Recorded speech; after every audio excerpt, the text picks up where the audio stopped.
Voici le corrigé de l'exercice 5, page 144 de votre livre. Déterminez un taux d'avancement final.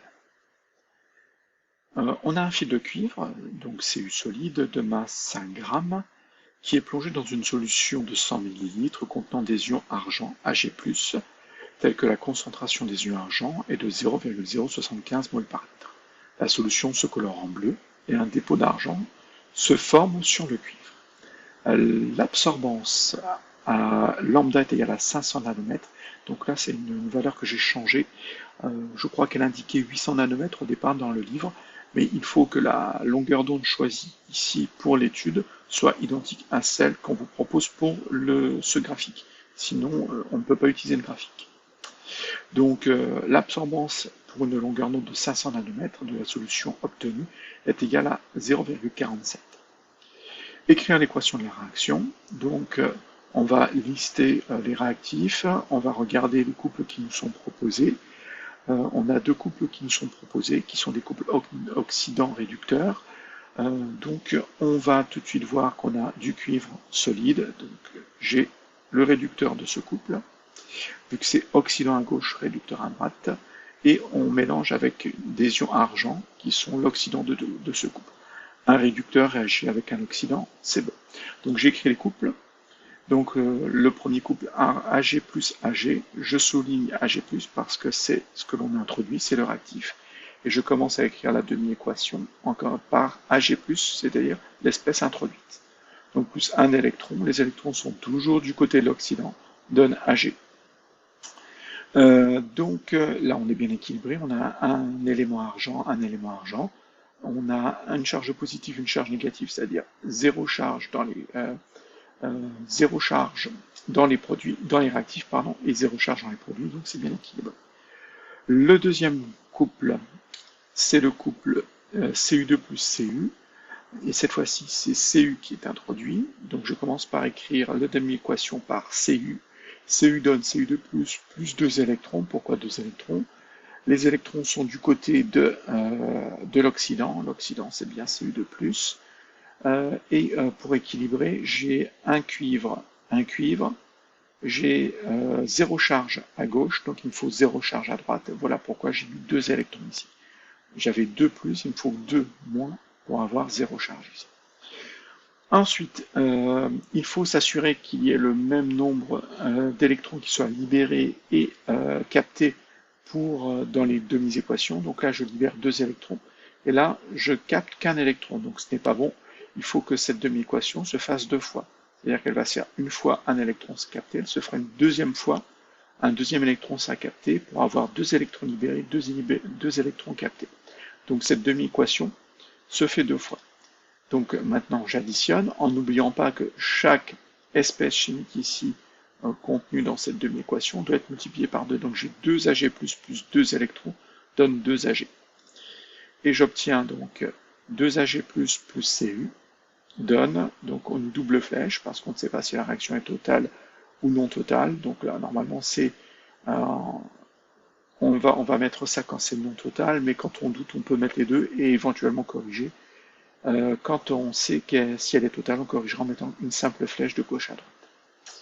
Ensuite, j'ai 2 Ag plus Cu2+. Les électrons n'apparaissent pas, vu qu'il y a autant d'électrons libérés que d'électrons captés, donc les électrons doivent se supprimer. Ne pas oublier l'état physique de chacun des éléments. Une fois qu'on a écrit l'équation, à l'aide du taux d'avancement, conclure au caractère total ou non total de la transformation. Donc, pour la deuxième question, nous allons calculer le taux d'avancement. C'est ce qu'on nous demande de faire. Pour calculer le taux d'avancement, il faut connaître Xf et Xmax. On va commencer par calculer Xmax. Je pars des quantités de matière initiale des réactifs introduits. Les réactifs sont Cu et Ag+. Donc je vais calculer la quantité de matière de Cu initiale, I pour initiale. Donc vu que j'ai une certaine masse, c'est la masse divisée par la masse molaire. La masse molaire du cuivre m'est donnée. Donc j'obtiens 5 divisé par 63,5, ça fait 7,9 10-2 mol. La quantité de matière initiale du deuxième réactif qui est Ag+, j'ai une certaine concentration avec une certaine solution avec une certaine concentration et un volume. Donc j'ai cette concentration et ce volume. On n'oublie pas de passer le volume en litres en multipliant par 10 puissance moins 3. La quantité de matière, c'est la concentration fois le volume, et j'obtiens 7,5 fois 10 puissance moins 3 mol. Ensuite, pour déterminer le X max, il faut prendre la quantité de matière initiale des deux réactifs et les diviser par leur coefficient stoichiométrique. Donc ça va être égal à soit à la quantité de matière Cu divisé par 1, soit à la quantité de matière de Ag+ divisé par 2. Il faut prendre la plus petite des deux valeurs, vu que la plus petite, c'est celle-ci. C'est celle-ci, excusez-moi. Donc là, j'ai une erreur là. Donc on va corriger. Voilà, j'ai corrigé.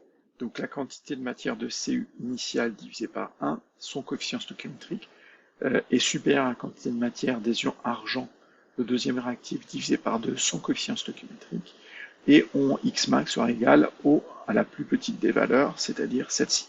Donc X max vaut 3,75 fois 10 puissance moins 3 mol. Et on prend bien la plus petite.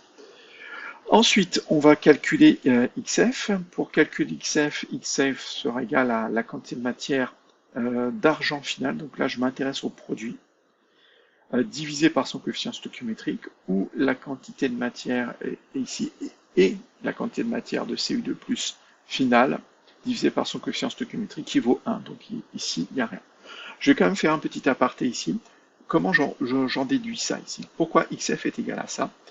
On va partir ici dans un petit tableau d'avancement et écrire un petit peu l'équation de la réaction. Donc on avait 2 Ag+, alors je vais essayer de trouver une couleur qui marche un peu mieux. Donc j'ai 2 Ag+, plus Cu donne Cu2+, plus 2 Ag. Voilà l'équation de la réaction. Donc ce qui va m'intéresser, peu importe, ici j'ai des quantités, peu importe, je vais mettre 2 et 3, j'ai des certaines quantités de matière, ici 0, 0, c'est pas ça qui m'intéresse. Ici ça va être 2 moins 2x, attention ne pas oublier que le 2 qui est ici revient là. Ici j'aurai 3 moins x, x et 2x, ne pas oublier que le coefficient stoichiométrique apparaît aussi ici. Je vais aller directement à la ligne qui m'intéresse, la ligne avec XF, et ça fera 2 moins 2XF ici, 3 moins XF, XF et 2XF. Donc c'est cette ligne qui m'intéresse, et tout particulièrement ces deux cases qui sont là. Ici, j'ai donc, si je lis mon tableau à double entrée, ça, ce qu'il y a dans cette case-là, c'est la quantité de matière d'argent à l'état final.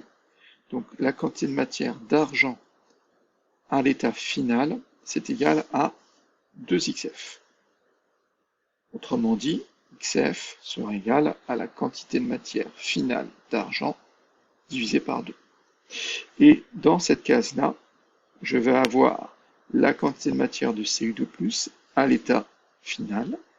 Donc la quantité de matière finale de Cu2+, ça F ça, c'est donc égal à XF, vu que c'est cette case ici. Donc je vois bien que c'est les deux informations que je vous ai données dans le diaporama qu'on m'a relancé. Alors, tac. Je vous disais donc XF, c'est la quantité de matière d'argent à l'état final divisé par 2, ou la quantité de matière de Cu2+ à l'état final, divisé par 1, divisé par son coefficient stoichiométrique. Donc je retrouve ça, mais il faut avoir le tableau d'avancement en tête, ou en faire un, pour pouvoir retrouver ça. De toute façon, XF est systématiquement déterminé à partir du tableau d'avancement et d'une mesure. La mesure, elle a été faite ici, donc on va utiliser cette mesure pour déterminer ça. Donc on peut dire graphiquement la concentration en ion cuivre, connaissant l'absorbance, il manque un L aussi. Donc A est égal à 0,47, donc je sais que l'absorbance de la solution des ions cuivre, vu qu'on a une coloration bleue qui apparaît, la coloration bleue est due à la présence d'ions cuivre, et donc c'est la seule espèce chimique colorée ici.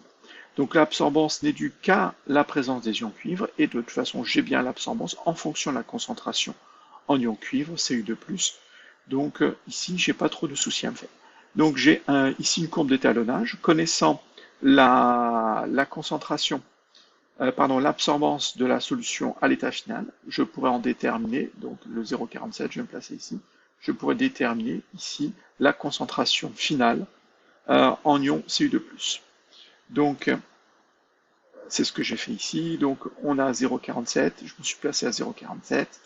Ensuite, je me place ici, et donc là, je lis la concentration finale en ion Cu2+. Donc, la concentration finale vaut, donc, par lecture graphique, 0,036 mol par litre. Ensuite, c'est pas la concentration finale qu'il me fallait, c'était la quantité de matière finale de ces ions Cu2+. Donc je vais la recalculer. XF, c'est donc la quantité de matière finale. Ça sera donc la concentration finale fois le volume. C'est donc 0,036 fois 100 fois 10 puissance moins 3. Le volume n'a pas varié. Et j'obtiens 3,6 fois 10 puissance moins 3 mol. Arrivé ici, je connais Xmax et XF. Je peux calculer le taux d'avancement. Le taux d'avancement, c'est XF divisé par Xmax. Toujours le plus petit divisé par le plus grand. Donc c'est 3,6 10-3 divisé par 7,5 10-3, ça fait 0,48. La transformation n'est pas totale car le taux d'avancement est inférieur strictement à 1.